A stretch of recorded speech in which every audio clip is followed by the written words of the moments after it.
우리 하나님께서 영원 무궁히, 그러니까 우리가 사는 동안뿐 아니라 계속해서 믿는 백성들을 지키시고 보호하신다는 말씀입니다. 얼마나 든든합니까? 얼마나 담대합니까? 뿐만 아니라 우리 하나님이 우리를 사랑하셔서 보배롭고 존귀한 자로 만드셨다는 것입니다.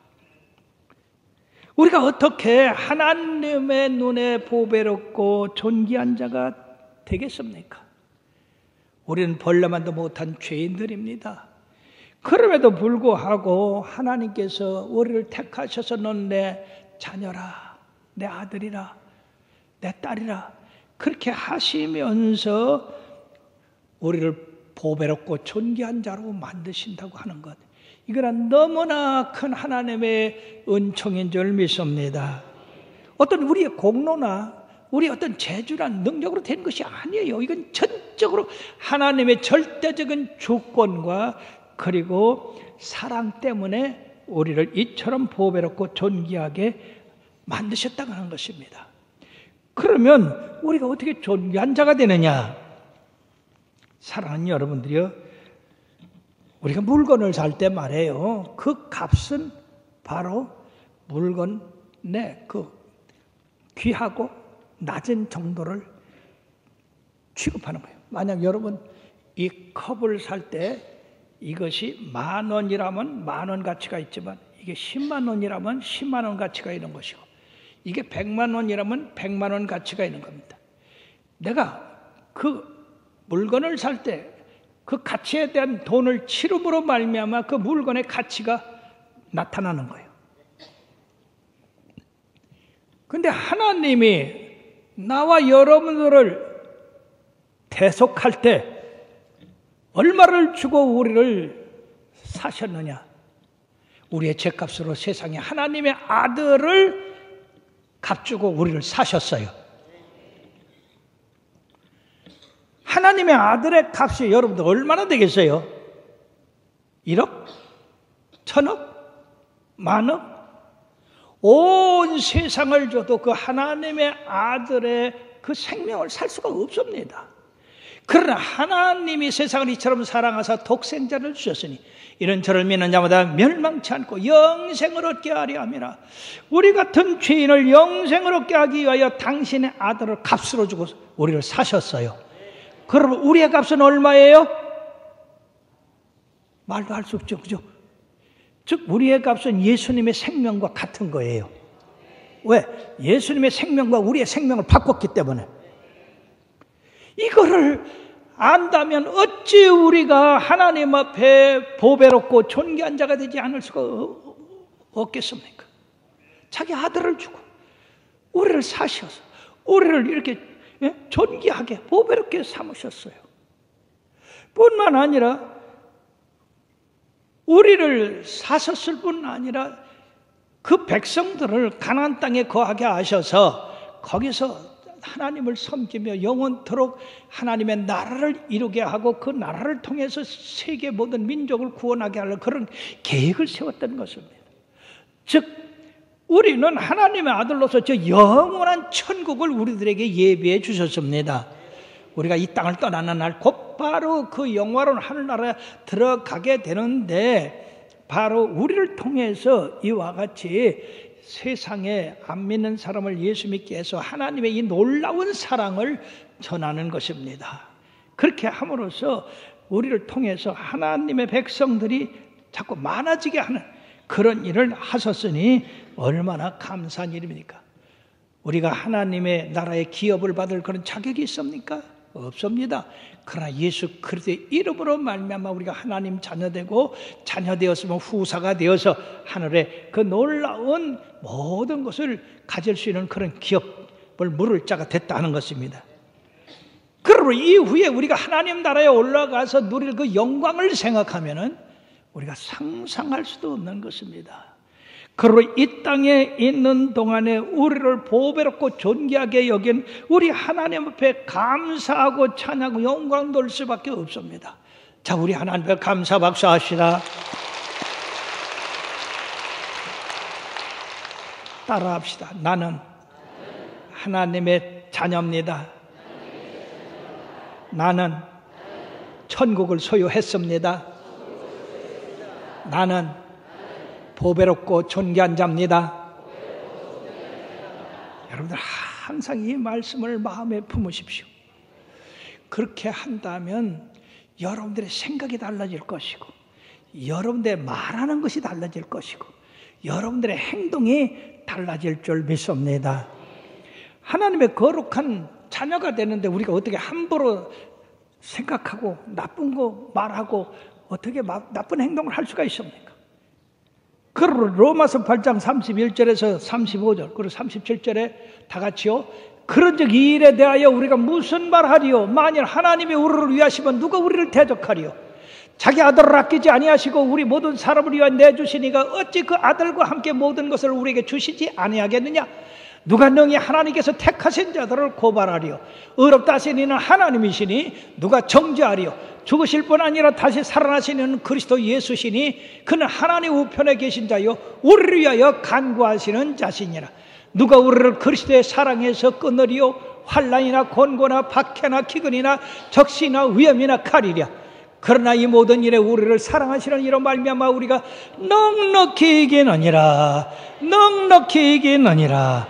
사랑하는 여러분, 하나님께서 우리 편이 되셔서 우리를 보배롭고 존귀하게 하셨기 때문에 우리가 그 하나님을 이기고 어떤 환난이나 역경이나 핍박도 능히 이기고 승리한다고 하시는 말씀입니다. 너무나 많은 사람들이 이러한 하나님께서 우리에게 주신 그 영광을 알지 못하고 자괴감으로, 우울증으로, 나는 못났다 하는 그런 마음으로, 그런 마음을 갖고 사니까 우울증에 걸리고, 그러니까 목을 끊고 하는 그런 어리석은 행동을 하게 되는 것입니다. 사랑하는 여러분들이요, 나와 여러분들은 하나님 앞에 보배롭고 존귀한 자입니다. 이제 옆에서 서로 인사하세요. 당신은 하나님의 자녀요 보배롭고 존귀한 자입니다. 서로 인사하세요.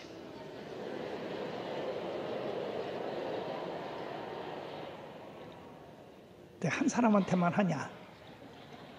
양짝으로 좀 앞뒤로 좀 해봐. 다시. 당신은 하나님의 자녀요 보배롭고 존귀한 자녀입니다.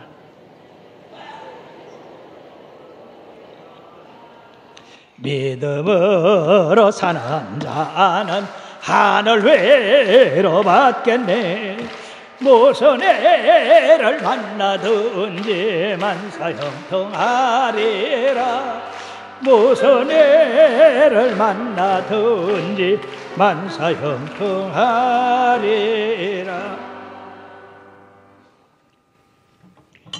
그렇기 때문에 여러분들은 교회에서도 보배롭고 존귀한 자입니다. 우리 모두 형제 자매들이 이렇게 보배롭고 존귀한 자라고 하는 마음을 가질 때 우리가 더욱더 사랑하게 되고 화목하게 되고 더 일치단결해서 주님의 말씀을 이행해 나갈 수가 있는 겁니다. 천재이면서 자기가 천재인 것을 모르고 17년 동안 전응아로 산 사람이 있습니다. 빅터라는 이 소녀는 15살 때 학교에서 IQ 테스트를 했는데 IQ가 73으로 나왔어요. 이건 전응아요. 아주 무능한 사람입니다. 그래서 말도 더듬고 모든 하는 일이 전응아처럼 행동하고 살았어요. 성적도 올라가질 않습니다. 하루는 선생님이 불러서 빅터야, 너는 아무리 공부해도 안 되겠구나. 그러니까 차라리 학교 그만두고 네가 일해서 돈 벌고 장사해서 돈 버는 것이 낫겠다. 그렇게 이 빅터가 예 그렇게 하겠습니다. 왜냐하면 어리석은 사람이 공부 많이 해봐야 아무 소용도 없으니까. 그래서 15살서부터 17년 동안이나 전응아로서 이 일 저 일 뭐 해도 실패만 하고 맙니다. 고통스러운 생애를 살다가 32살 때 우연한 기회에 IQ 검사를 하게 됐어요. 그런데 IQ 검사를 하고 보니까 세상에 IQ가 161로 나왔어요. 자기도 놀랐습니다. 이 빅터는 IQ가 73이 아니라 161인 천재에 속하는 사람이었다는 것입니다. 그때부터 그의 생은 180도로 달라졌습니다. 나는 전능화가 아니다. 나는 천재다. 나는 천재다. 전능화처럼 살다가 이제는 천재처럼 자기를 변화시켜서 살기 시작합니다. 그러니까 그의 삶도 크게 변화되기 시작했어요. 많은 책을 쓰고 많은 특허를 내고 모든 기업을 잘 운영해서 그가 천재클럽인 국제 멘사협회 회장이 되었다는 거 아닙니까? 세상에 73의 IQ를 가진 전능아가 161의 천재적인 머리를 가지고 있은 것을 안 그후부터 그는 천재적인 삶을 삶으로써 이 세계 멘사협회 회장이라는 것은 천재협회 회장이라는 얘기예요. 얼마나 놀라운 일입니까? 사랑하는 여러분들이요, 나와 여러분들이 나는 실패자요, 나는 가난해, 난 배우지도 못해서 나는 하는 것마다 안 돼, 사람들도 나를 존귀 여기지 않아, 그렇게 하면 여러분들이 전능하로밖에 실패자로밖에 살 수가 없습니다. 그러나 나는 하나님의 아들이야, 하나님 것이야. 그렇기 때문에 하나님이 나를 존귀하게 여기셔서 보배롭게 여기셔서, 그러니까 내가 보배롭고 존귀하게 살아가야지. 말이나 행동이나 모든 일을 존귀한 자로 보배로운 자로 생각하고 우리들이 살게 되면 바로 존귀한 자가 되고 보배로운 자가 되는 줄 믿습니다. 우리가 무엇을 목표로 하고 내가 어떤 것을 가지고 사느냐에 따라서 이와 같이 우리의 삶은 성공하고 실패하고 실패하고 성공하고 그것이 바꿔질 수 있다는 것입니다. 끝으로 우리는 하나님의 영광을 위해서 창조되었다고 오늘 7절 말씀에 말씀하고 있습니다. 다 같이요. 내 이름으로 불러지는 모든 자 곧 내가 내 영광을 위해 창조한 자로 오게 하라. 그를 내가 지었고 그를 내가 만들었느니라. 아멘. 뿐만 아니라 21절의 말씀에 보니까 이 백성은 내가 나를 위하여 지었나니 나를 찬송하게 하려 함이라. 그리고 이사야서 42장 8절에 보면은 나는 여호와니 이는 내 이름이라. 나는 내 영광을 다른 자에게 내 찬송을 우상에게 주지 아니하리라고 하나님께서 말씀하고 계십니다. 그러므로 오직 우리는 여호와 하나님에게만 영광을 돌려야 된다는 얘기예요. 주님만 찬송해야 된다는 얘기예요. 믿는 사람들이 참 이상한 게요. 저 어느 때 우리 구역장들 저 야외 예배 갈 때 보면은요, 신기하게 찬송가보다는요 유행가를 더 잘 불러요. 신기한 일이에요. 우리는 하나님의 거룩한 자요, 하나님의 영광을 위해서 살아야 되기 때문에 우리가 말이나 행동이나 모든 것이 하나님의 영광을 위해서 말하고 그리고 전하고 하는 자가 되어야 될 줄 믿습니다. 이것이 우리 생의 최고의 목적이 되어야 돼요. 우리 크리스찬이라고 하는 이름을 처음 부르게 된 곳이 바로 안디옥이라는 곳입니다. 예수 믿는 사람들이 참으로 착하고 선하고 아름답게 사니까 야, 크리스찬이다, 기독교인이다 말이야. 저 사람들의 삶이 참으로 다르다. 그래서 크리스찬의 이름이 붙였는데, 사람들은 그렇다고 할 때 우리가 예수 믿는다 하면 우리 이마에 크리스찬입니다 라는 것이 써져 있지 않아도 우리의 말과 행동에서 나타나는 줄 믿습니다. 그렇기 때문에 주님께서 마태복음 5장 13절 14절에 뭐라고 말씀하느냐, 너희는 세상의 소금이니 소금이 만일 그 맛을 잃으면 무엇으로 짜게 하리요. 후에는 아무 쓸데없어 다만 밖에 버리고 사람에게 밟힐뿐이라. 14절에는 너희는 세상의 빛이라. 산 위에 있는 동네가 숨기지 못할 것이요. 세상에 나와 여러분들을 세상의 소금으로, 세상의 빛으로 우리를 살라고 말씀하고 계십니다. 그런데 사람들이 부패한 곳에 크리스찬이 들어가서 정결하게 하고 어둠에 가서 빛을 비출 때 사람들이 크리스찬이라고 하지 않겠습니까? 그럼 여러분들은 어떤 직장에 갔든지 어디에 속했든지 이런 소금과 빛의 그런 사명을 감당하게 되시길 바랍니다. 그런데 우리 주님이 영광 받으시죠. 예수 믿는 사람을 갖다가 참 믿는 형제라고 해서 같은 직장에 채용을 했더니 오히려 주인 안 보면 한 구석에 가서 놀고 담배나 피우고 가끔 빠지기나 하고, 왜냐 믿는 사람이 주인이니까 우리가 그렇게 해도 괜찮다 하는 그러한 마음을 가지면 안 됩니다.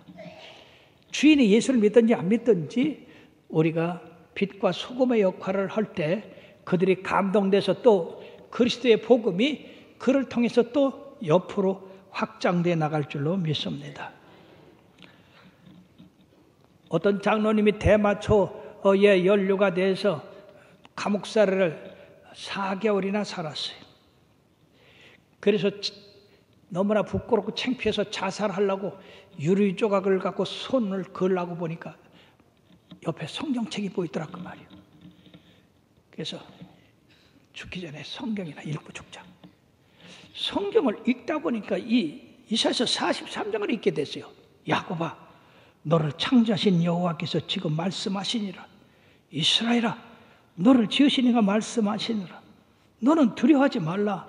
내가 너를 구속하였고 내가 너를 지명하여 불러나니 너는 내 것이라. 그때서 너는 내 것이라 하는데 그만 세상에 나는 내가 내 것인 줄 알았는데 내 주인이 따로 있구나. 그때 엎드려서 회개했습니다. 대성통곡을 하고, 주님, 이제까지 나는 내가 내 것인 줄 알고 나를 위해서 살다가 이렇게 참패하고 말았습니다. 용서하여 주시고 이제는 내 모든 것이 주님의 것입니다. 그러고 내 재능도 주님의 것입니다. 이제 이후로 내 재능을 전부 주님 앞에 맡깁니다. 그러므로 그는 나중에 성공해서 세상에 봉사단체 23개나 이렇게 다니면서 봉사를 하는 그런 사람이 되었습니다. 사랑하는 여러분, 내가 누구냐에 따라서 이와 같이 우리의 삶이 바꿔지는 것입니다. 자, 여러분들은 누구의 것이에요? 그렇게 늦게 나와가지고 어디 하나님 것인 줄 누가 알겠어? 여러분 누구의 것이요? 예, 우리는 하나님 것입니다. 그러니까 우리 함부로 못해요. 그렇죠? 왜? 주인이 기뻐하는 일을 해야지 주인이 싫어하는 일을 하면 안 되잖아요. 그러므로 우리의 자화상을 변화시킬 때 큰 그런 변화가 있는데, 미국에서 말해요. 마약하고 알코올 중독자들을 치료하는 그런 기관이 있어요. 그들이 암만 치료해서 내보내도 얼마 있으면 또 들어와. 그래서 뭔가 근본적으로 변화를 가져와야 되겠다. 그래서 실험을 했어요. 그 마약 중독자들 그저 늘 이렇게 조는 것 같이 비틀비틀하고, 머리는 그냥 산발을 하고, 얼굴 세수를 언제 했는지도 모르고, 옷은 그냥 거지 옷이고, 그런 사람들, 그들을 갖다가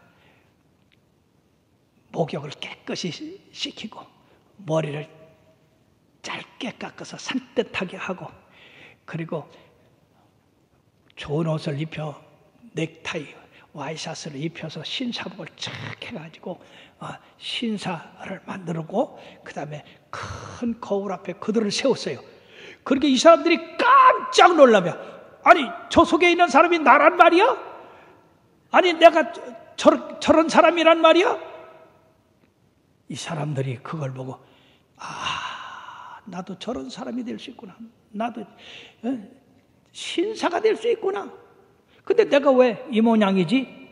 그래가지고 그 사람들이 이제 그렇게 놀랬다고 해서 하루아침에 되는 거 아니잖아요.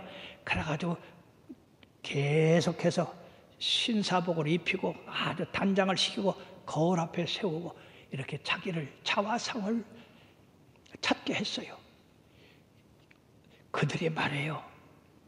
자기는 마약 중독자, 술주정권, 세상에 이러한 태폐자가 아니고 이렇게 참으로 아름답고 훌륭한 신사가 될 수 있구나. 그리고 자기 자신을 자꾸 쳐서 올라감으로써 나중에는 아주 그 모습대로 신사가 돼서 나갔다고 하는 얘기입니다. 사랑하는 여러분, 그러므로 나와 여러분들이 하나님을 믿으면서도 늘 내 마음 가운데 실패자라는 거, 자괴감을 갖고 나는 버림을 받은 사람이라, 날 사랑하는 사람이 없다, 이런 마음을 갖고 살면 그런 사람이 됩니다. 사람이 무엇으로 생각하든지 그 생각대로 되는 거예요. 믿음은 바라는 것들의 실상이요 보이지 못하는 것들의 증거니 선진들이 이로써 증거롭다고 했습니다. 그러나 사랑하는 여러분, 여러분 가운데 이처럼 우울증에 걸리고 나는 실패자다, 나는 낙심자다 이렇게 한 사람들은 여러분들의 자화상을 변경시키기를 바랍니다.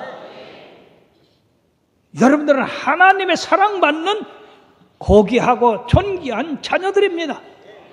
근데 왜 우리가 실패자처럼, 왜 우리가 우울증에 걸려서 목숨을 끊으려고 합니까? 목숨 끊는 거는 그거는 가장 큰 죄요. 요새 이상한 풍토가 있어요. 자살하는 사람을 영웅시하고 백성들의 무슨 숭배자같이. 지금 어떻게 해서 그럴 수가 있습니까? 하나님의 기준에다 맞춰 살아야 됩니다. 그러므로 플로렌스 쉰이라고 하는 분은 화가며 유명한 작가인데 그는 뭐라고 그러느냐, 자기가 하나님의 자녀임을 아는 것이 성공적인 삶의 비결이다. 따라합시다. 내가 하나님의 자녀임을 아는 것이 성공적인 삶의 비결이다. 크게 좀 하시오. 저 길을 피세요 좀. 예? 다시. 내가 하나님의 자녀임을 아는 것이 성공적인 삶의 비결이다. 그렇습니다. 야곱아, 이스라엘아, 다정하게 우리 하나님이 우리를 부르십니다. 내가 너를 창조했고 내가 너를 구속했고 내가 너를 존귀하고 보배로운 자로 삼았으니 너는 나를 위하여 나의 찬송이 되고 영광이 되라고 그렇게 말씀합니다. 이 말씀을 기억하시고 늘 여러분들 마음 가운데 우울증이 오고 실패감이 오고 낙심하는 마음이 오는 이 말씀을 10번이고 20번이고 계속 외쳐서 하나님의 자녀로서의 그런 믿음을 가지고 승리하게 되기를 주의 이름으로 축원합니다.